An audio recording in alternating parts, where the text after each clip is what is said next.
Yeah, it was by far the worst wipe I'd ever had, times 10.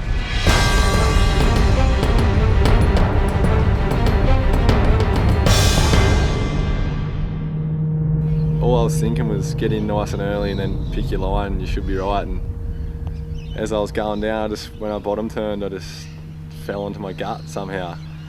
My mate Russell Ord was shooting fisheye, and I actually heard him, I could see him out the corner of my eye as I was body surfing. I actually heard him go, "Oh no," and then kind of laugh, and that was the last thing I remember. And I was body surfing for a fair while, as you'll see in the clip, and people always say, like, looks like you're trying to make it body surfing, but that was just my natural, where my hands went. Like, it's not like I was going to missile with my hands behind me. That's just how I went, and then I just went up in the lip and just got driven, yeah, so deep, way deeper than I've ever been before.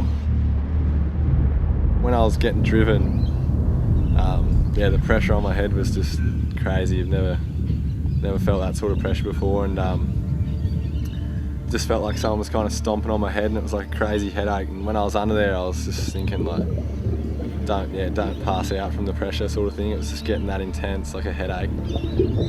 After doing what seemed like 10 strokes to get to the top, the water started feeling real thin, and it was kind of like I was going for air, but I was still under.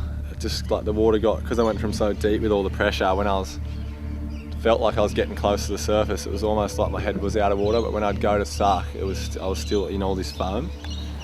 And by the time I came up, I just had these crazy rings in my ear, and I kind of couldn't, when Chris came and picked me up on the ski, he was asking if I was alright. I could see his lips moving, but I couldn't really hear what he was saying.